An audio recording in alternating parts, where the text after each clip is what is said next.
Hello, and welcome to NTEP Politics. Today, we will compare right-wing and left-wing populism. We will first compare left-wing and right-wing populism and policies. On economics, their politics are quite similar. Left-wing to moderate on economics, however, on social issues, there is a much larger variation. Left-wing populists hold much more liberal social beliefs. Most left-wing populists are pro-choice, and nearly all are pro-LGBT. Meanwhile, nearly all right-wing populists are pro-life, and a majority are anti-LGBT. They both hold similar goals, however, to support the American worker and make it easier for the average person to raise a family. Many left-wing populist voices have been drifting away from populism. Although Bernie Sanders self-identifies as a socialist, prior to the 2020 election cycle, Bernie's policies resembled the left-wing populist voter. He was anti-mass immigration, a policy that would greatly help the working class. However, recently, Bernie Sanders has opened his arms to mass immigration and has endorsed open borders. Meanwhile, Trump has consistently criticized mass immigration and hoped to complete a border wall with Mexico, but due to Democrat lawsuits, he was only able to complete about 650 miles of border wall. He has also repeatedly attacked Biden for the border crisis, which Bernie Sanders has failed to do. Many left-wing populist politicians have joined politics just for the money, instead of accomplishing the goal of helping the working class, which they had set out to do. And I will admit, both parties have struggled with this. After all, Trump is a New York billionaire. However, many right-wing populist politicians, before getting into politics, were blue-collar workers. Many left-wing populist politicians, before getting into politics, were unemployed. Some examples of left-wing populists lacking double standards was Bernie purchasing 3 homes after becoming a millionaire from writing a book, embracing corporatism, and AOC going down to Florida instead of helping the working class, which she set out to do. All AOC has done is embarrass herself on the House floor and collect her huge salary so she can pay her bills. She actually has a negative income. Ilhan Omar is also worth $3 million, although Omar's ideology is closer to communism than left-wing populism.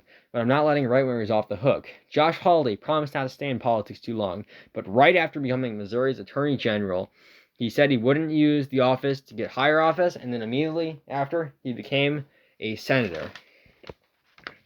Next, we will be comparing left-wing and right-wing populist success in primaries. Left-wing populists get some upsets here and there, mostly in local races that are never nationalized. But for the most part, left-wing populists consistently struggle in primaries.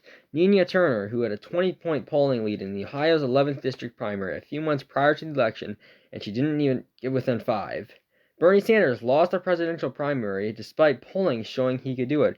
Right-wing populists have had much more success. Right-wing populists like Lauren Boebert and Madison Cawthorn were able to defeat fairly conservative incumbents by effectively speaking to voters. Finally, we will be comparing left-wing and right-wing populists on rhetoric. Right-wing populists have been able to effectively speak and win over voters. They mainly mention their support of building the wall and upholding family values. For left-wing populists, despite not being socialist, they consistently say they are socialist, as it is very effective to win over Zoomer voters, but it harms them with a lot of minorities who may have lived under socialist countries, along with older voters who have seen the effects of socialism that has had. Now, all of this begs the question, how can the populist left rebound? An easy fix is to stop mentioning socialism, which I have already mentioned. Another fix would be to run blue-collar workers. This creates a more viable appearance to voters in the primaries. Another fix is to move center on family issues. Many of the voters who may be sympathetic to the left-wing populist causes may refuse to support the left-wing populist due to the left's attacks on family.